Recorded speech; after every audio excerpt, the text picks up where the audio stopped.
बिस्मिल्लाहिर्रहमानिर्रहीम। अच्छा जी, आज हमने टॉपिक करना है इंटरनल एनर्जी। इंटरनल एनर्जी को याद रखें, यू से डिनोट किया जाता है। तो इंटरनल एनर्जी समझने के लिए सबसे पहले हम देखते हैं कि आपने जो पढ़ा हुआ है पिछले चैप्टर्स में कि किसी भी चीज़ की टोटल एनर्जी है, किसी भी सिस्टम की टोटल एनर्जी वो किसके इक्वल होती है। हम सपोज कर लेते हैं कि हमारे पास एक सिस्टम है, एक कंटेनर की फॉर्म में या एक सिलेंडर की फॉर्म में। इसके अंदर बहुत सारे पार्टिकल्स हैं, बहुत सारे मॉलिक्यूल्स हैं गैस के। तो इसमें अगर हम देखें ये इसकी टोटल एनर्जी किसके इक्वल होगी, तो टोटल एनर्जी में मोस्टली जो चीज़ें पढ़ी जाती हैं वो सिस्टम की काइनेटिक एनर्जी होती है, काइनेटिक एनर्जी ऑफ सिस्टम, और इसके साथ सिस्टम की पोटेंशियल एनर्जी होती है। मतलब कोई सिस्टम पूरे का पूरा, ये सिलेंडर जो है पूरे का पूरा या कंटेनर पूरे का पूरा, अगर इसको मूव करवाया जाए किसी वेलोसिटी v के साथ, तो मोशन की वजह से जो इसमें एनर्जी होगी वो इस पूरे सिस्टम की काइनेटिक एनर्जी होगी, अगर हम पूरे सिलेंडर को इकट्ठे मूव करवा रहे हैं। फिर अगर हम सपोज करें कि इसको ज़मीन से किसी हाइट h पे रखा गया, तो इस सिस्टम की हाइट की वजह से जो एनर्जी होगी वो पोटेंशियल एनर्जी होगी पूरे के पूरे सिस्टम की। फिर इसके अलावा इसमें साउंड एनर्जी, हीट एनर्जी आ सकती हैं, लेकिन वो एनर्जीज इतनी कम होती हैं कि हम उन्हें नेगलेक्ट कर सकते हैं। तो मोस्टली जो हम सिस्टम की टोटल एनर्जी लेते हैं वो ज़्यादातर उसकी काइनेटिक एनर्जी और पोटेंशियल एनर्जी के सम को लिया जाता है। इतना तो आपने पढ़ा हुआ है, लेकिन थर्मोडायनामिक्स के अंदर जब हम चीज़ों को माइक्रो लेवल पे देख रहे हैं तो इन दोनों एनर्जीज़ के साथ साथ एक और सिग्निफिकेंट एनर्जी भी इंक्लूड होती है, जिसे इंटरनल एनर्जी कहा जाता है। ये होगी इंटरनल एनर्जी। काइनेटिक एनर्जी और पोटेंशियल एनर्जी ये तो अभी हमने देखा पूरे के पूरे सिस्टम की, लेकिन इंटरनल एनर्जी क्या है, इंटरनल नाम से पता चल रहा है कि अंदर उसके जो मॉलिक्यूल्स हैं, ये उनकी एनर्जी की बात की जा रही है। तो जो मॉलिक्यूल्स होते हैं किसी भी सिस्टम के अंदर या किसी भी कंटेनर के अंदर, किसी भी सिलेंडर के अंदर, जो मॉलिक्यूल्स हैं, postulates of kinetic theory of gases में जो इससे पिछला लेक्चर था उसमें आपने पढ़ा था कि ये मॉलिक्यूल्स हर वक्त रैंडमली मूव कर रहे होते हैं। तो रैंडमली मूव कर रहे हैं, मोशन में हैं, तो इसका मतलब है कि मोशन की वजह से इनमें जो काइनेटिक एनर्जी होगी, मोशन की वजह से जो एनर्जी होगी वो काइनेटिक एनर्जी होगी। प्लस इसके साथ जो मॉलिक्यूल्स हैं, एक मॉलिक्यूल दूसरा मॉलिक्यूल, मॉलिक्यूल पे कोई ना कोई चार्ज होगा, चाहे वो प्लस है या माइनस है, दोनों पॉजिटिव, दोनों नेगेटिव या दोनों अपोजिट चार्जेस भी हो सकते हैं। तो ये दोनों एक दूसरे पे फोर्स ऑफ अट्रैक्शन या फोर्स ऑफ रिपल्शन लगाते हैं। तो फोर्स ऑफ अट्रैक्शन या रिपल्शन की वजह से जो एनर्जी बनती है वो पोटेंशियल एनर्जी बनेगी, जिसे इलेक्ट्रोस्टैटिक पोटेंशियल कहते हैं। इलेक्ट्रोस्टैटिक पोटेंशियल एनर्जी जो पॉजिटिव या नेगेटिव चार्जेस की अट्रैक्शन या रिपल्शन की वजह से होती है। प्लस जो इनकी काइनेटिक एनर्जी है, मॉलिक्यूल जब मोशन में होते हैं तो ये मॉलिक्यूल्स एक सीधी लाइन में मूव कर सकते हैं। सीधी लाइन में मूव करने का मतलब है कि इनके पास जो काइनेटिक एनर्जी है वो ट्रांसलेशनल हो सकती है।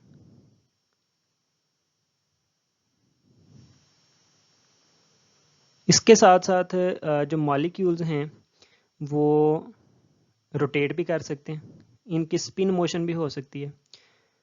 स्पिन मोशन की वजह से मॉलिक्यूल्स की जो काइनेटिक एनर्जी होगी वो रोटेशनल काइनेटिक एनर्जी हो सकती है। और इसके साथ मॉलिक्यूल्स जो हैं वो हर वक्त वाइब्रेट कर रहे होते हैं, इनकी वाइब्रेशनल मोशन होती है। तो मोशन की वजह से एनर्जी को काइनेटिक एनर्जी, और अगर वाइब्रेशनल मोशन है तो जो काइनेटिक एनर्जी होगी that will B vibrational kinetic energy. तो इंटरनल एनर्जी किसी भी सिस्टम के अंदर जो मॉलिक्यूल्स हैं, अगर हम पूरे पूरे सिस्टम की बात करें तो काइनेटिक एनर्जी, पोटेंशियल एनर्जी वो टोटल एनर्जी में इंक्लूड किए जाते हैं।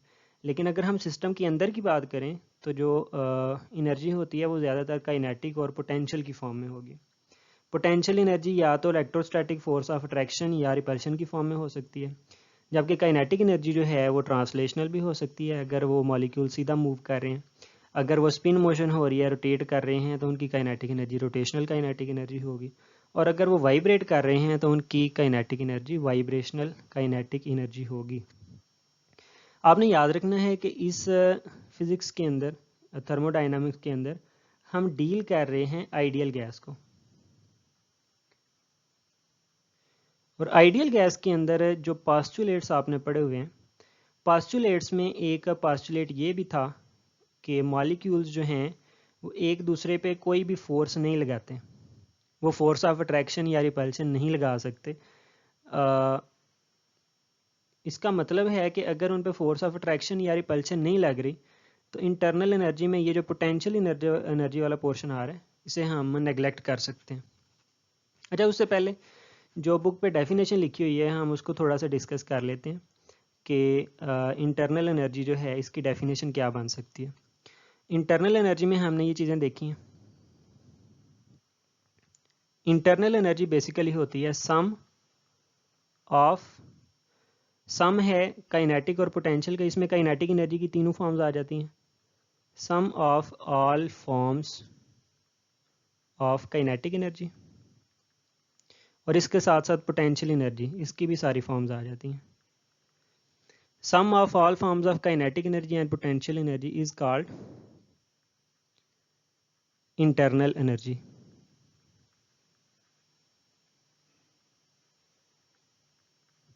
ये इंटरनल एनर्जी की डेफिनेशन है। फिर आपको बताया है कि थर्मोडाइनमिक्स के अंदर हम मोस्टली डील करते हैं आइडियल गैस को, और आइडियल गैस के अंदर पास्टुलेट्स जो पहले लेक्चर में आपने पढ़े हैं उनमें था कि मॉलिक्यूल एक दूसरे पे कोई भी फोर्स नहीं लगाते, वो फोर्स ऑफ अट्रैक्शन या रिपल्शन नहीं लगाते। एक दूसरे पे फोर्स तब लगाएंगे जब दोनों कोलाइड करेंगे। अगर उन पे फोर्स ऑफ अट्रैक्शन या रिपल्शन नहीं लग रही तो हम आइडियल केस के लिए कह सकते हैं कि आइडियल गैस के मॉलिक्यूल के अंदर पोटेंशियल एनर्जी नहीं होती, क्योंकि उन्होंने ना फोर्स ऑफ अट्रैक्शन लगानी है ना ही फोर्स ऑफ रिपल्शन लगाएंगे। फोर्स ऑफ अट्रैक्शन या रिपल्शन ना हो तो पोटेंशियल एनर्जी को भी हम इंक्लूड नहीं करेंगे। इसके बाद बाकी जो रह जाती है एनर्जी वो काइनेटिक एनर्जी होगी। और आइडियल गैस के लिए मॉलिक्यूल्स की मोशन जो है वो हम सिर्फ और सिर्फ ट्रांसलेशनल को इंक्लूड करते हैं। इसमें जो रोटेशनल और वाइब्रेशनल होती है हम इन्हें नेग्लेक्ट कर सकते हैं, क्योंकि मॉलिक्यूल्स का साइज़ बहुत छोटा होता है, इनकी रोटेशनल काइनेटिक एनर्जी को भी नेग्लेक्ट किया जा सकता है। और वाइब्रेशनल काइनेटिक एनर्जी को सिर्फ उस वक्त इंक्लूड किया जाएगा जब टेम्परेचर हम बहुत हाई लेंगे, वैसे इसकी वैल्यू भी कम होती है, हम इसको भी नेग्लेक्ट कर सकते हैं। तो आइडियल केस के अंदर जो इंटरनल एनर्जी है वो सारी की सारी काइनेटिक एनर्जी की फॉर्म में होती है, और वो काइनेटिक एनर्जी की भी ट्रांसलेशनल मोशन की फॉर्म में होती है। तो हम लिख सकते हैं कि जो इंटरनल एनर्जी है आइडियल गैस के लिए वो सारी की सारी काइनेटिक एनर्जी की फॉर्म में होती है, और ये काइनेटिक एनर्जी भी ट्रांसलेशनल होगी। और आपको पता है पीछे ट्रांसलेशनल काइनेटिक एनर्जी या सिर्फ काइनेटिक एनर्जी, इसका पढ़ा था हमने इंटरप्रिटेशन ऑफ टेम्परेचर में, कि temperature is directly proportional to average kinetic energy. मतलब टेम्परेचर हम इंक्रीज़ करेंगे तो काइनेटिक एनर्जी भी इंक्रीज़ कर जाएगी, अगर हम टेम्परेचर को डिक्रीज़ करेंगे तो काइनेटिक एनर्जी भी डिक्रीज़ करेगी। तो इंटरनल एनर्जी ये काइनेटिक की फॉर्म में होती है, और काइनेटिक एनर्जी टेम्परेचर पे डिपेंड करती है। तो हम कह सकते हैं टेम्परेचर को कम या ज़्यादा करने से काइनेटिक एनर्जी कम या ज़्यादा होगी, और उसी के लिहाज से इंटरनल एनर्जी भी चेंज हो सकती है। तो टेम्परेचर इंटरनल एनर्जी को भी उसी तरह इफ़ेक्ट करेगा। फिर इंटरनल एनर्जी जो है, internal energy is a state function. Internal energy एक स्टेट फंक्शन होता है। स्टेट फंक्शन होने का मतलब है कि ये डिपेंड करता है इनिशियल और फाइनल स्टेट पे। मतलब दो स्टेट्स हैं, एक पॉइंट इनिशियल है एक पॉइंट फाइनल है, तो कोई से भी पाथ को चूज़ किया जा सकता है ए से बी तक जाने के लिए। तो इंटरनल एनर्जी जो है ये सिर्फ और सिर्फ ए और बी पे डिपेंड करेगी, इनके पाथ के ऊपर डिपेंड नहीं करेगी कि हम उस पोजीशन पे या उस स्टेट में किस तरह पहुँचे हैं। तो internal energy is a state function. इसको हम हमेशा इनिशियल और फाइनल स्टेट्स की फॉर्म में लिखेंगे। इंटरनल एनर्जी को जब भी हमने लिखना है वो डेल्टा यू की फॉर्म में लिखना है, और ये इक्वल होगा final internal energy minus initial internal energy. और आगे हम एक टॉपिक में देखेंगे कि अगर कोई प्रोसेस साइक्लिक है, साइक्लिक का मतलब है कि अगर जिस पोजीशन से स्टार्ट किया जा रहा है सिस्टम दोबारा ए से बी पे गया और बी से दोबारा ए पे जा रहा है, तो अगर प्रोसेस साइक्लिक हो जाए, जहाँ से स्टार्ट हुआ था उसी पॉइंट पे जाके एंड हो रहा है, इनिशियल और फाइनल दोनों स्टेट्स एक जैसी हो जाएंगी, और साइक्लिक केस में इंटरनल एनर्जी जो है ये ज़ीरो हो जाती है। अच्छा, जिसके बाद नेक्स्ट हमने देखना है वर्क और हीट को। हीट का थोड़ा सा इससे पीछे वाले लेक्चर में पढ़ा हुआ है कि हीट क्या होती है। Heat is basically a form of energy.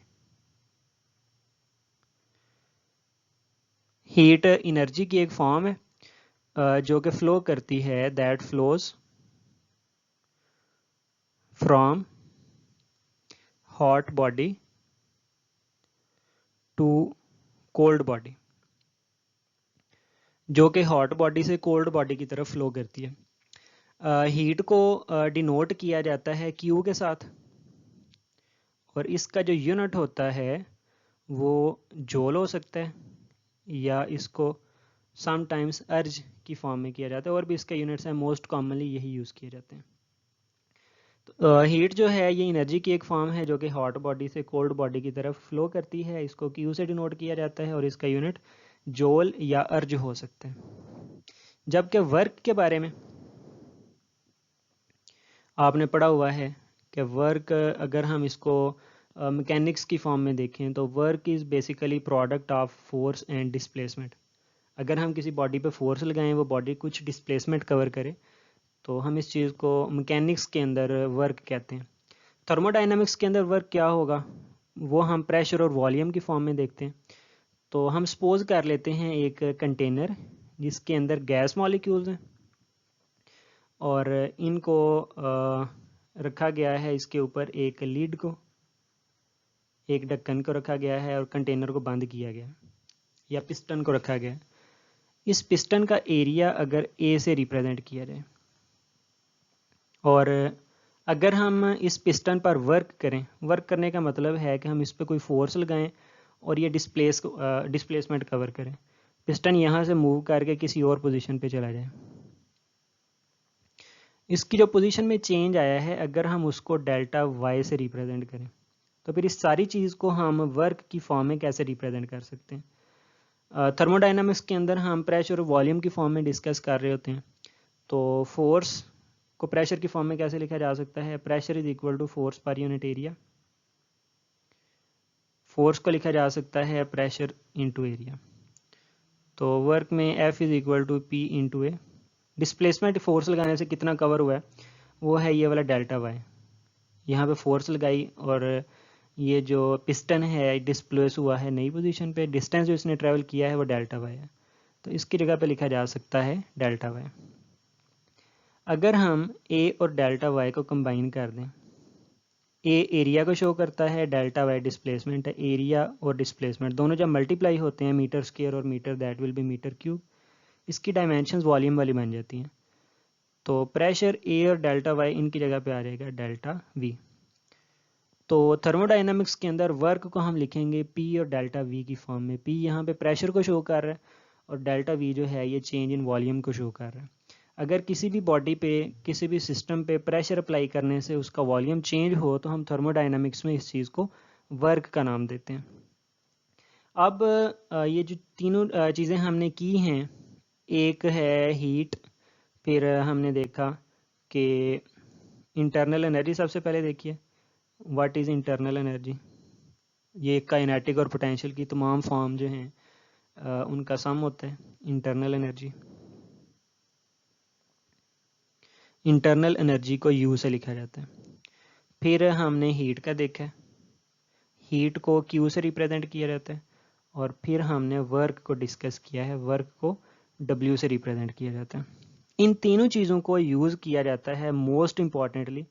आगे जो टॉपिक हमने करना है जो इम्पोर्टेंट है लॉन्ग में, वो है फर्स्ट लॉ ऑफ थर्मोडाइनमिक्स।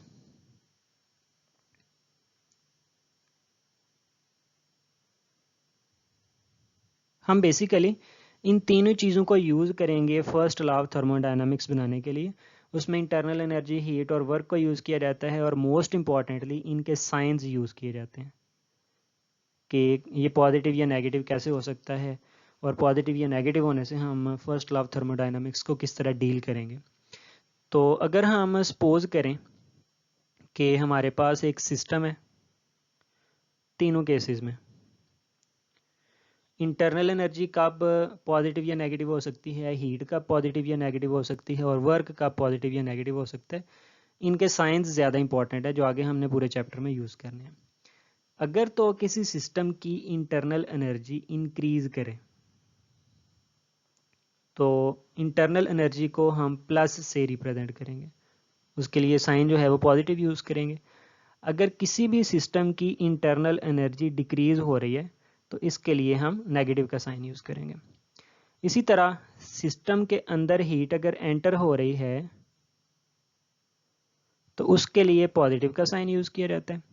इसी तरह सिस्टम में से हीट अगर बाहर निकल रही है, लीव कर रही है, तो इसके लिए नेगेटिव का साइन यूज़ किया जाता है। और वर्क की फॉर्म में अगर हम देखें, सिस्टम के ऊपर अगर वर्क हो रहा है, work is done on the system, तो it is taken as negative. If work is done by a system it is taken as positive. ये केमिस्ट्री में जो आपने पढ़ा हुआ है वर्क डन वाला, इससे थोड़ा सा ये अपोजिट होगा। उसमें work done on A system by a system, इसके अपोजिट आपने पढ़ा हुआ है। लेकिन थर्मोडायनामिक्स में आपने याद रखना है कि work done on A system, अगर सिस्टम के ऊपर वर्क हो रहा है तो फिर उसका साइन नेगेटिव होगा, और अगर सिस्टम वर्क कर रहा है खुद तो इसका साइन पॉजिटिव होगा। इसको समझने के लिए हम सपोज कर लेते हैं एक कंटेनर जिसके अंदर गैस मॉलिक्यूल है, और ये पूरे एक सिस्टम एस को शो कर रहे हैं। अगर ये सिस्टम वर्क कर रहा है, मतलब सिस्टम प्रेशर लगाने से इसका वॉल्यूम चेंज हो रहा है, सिस्टम वर्क करेगा, इससे ये जो पिस्टन ऊपर रखा हुआ है, ये जो लिड है, ये ऊपर की तरफ मूव करेगा, work done by a system. तो ये जो वॉल्यूम में चेंज आया है, वॉल्यूम पहले कम था, ये वाला वॉल्यूम था, सिस्टम ने जब वर्क किया तो इसका वॉल्यूम जो है वो बढ़ गया है, चेंज जो है वो पॉजिटिव में है, इंक्रीज किया है। इस फार्मूला में अगर हम देखें, चेंज इन वॉल्यूम अगर पॉजिटिव में हो तो work done will be positive. अगर सिस्टम वर्क कर रहा है तो वर्क डन पॉजिटिव होगा। और अगर हम देखें सिस्टम के ऊपर वर्क हो रहा हो, गैस मॉलिक्यूल जो सिस्टम को शो कर रही है, अगर इस पर वर्क हो रहा है तो इसका मतलब है कि ये जो पिस्टन है, जो लीड है, ये नीचे की तरफ मूव करेगा। अब जो वॉल्यूम पहले से मौजूद जो वॉल्यूम था उससे कम हो गया। अगर वॉल्यूम कम हुआ है तो चेंज नेगेटिव में होगा, चेंज अगर नेगेटिव में है तो work done will be negative. अगर सिस्टम के ऊपर वर्क हो रहा है तो उसको हम नेगेटिव लेंगे थर्मोडायनामिक्स के अंदर, और अगर सिस्टम खुद वर्क कर रहा है तो इसको हम पॉजिटिव में लेंगे। मोस्ट इंपॉर्टेंटली आपने इन तीनों चीज़ों के साइंस याद रखने हैं, इंटरनल एनर्जी, हीट और वर्क, और इसको हमने यूज़ करना है नेक्स्ट थर्मोडायनामिक्स के अंदर। इस लेक्चर के लिए इतना ही, बाकी इंशाल्लाह नेक्स्ट करेंगे। अल्लाह हाफिज़।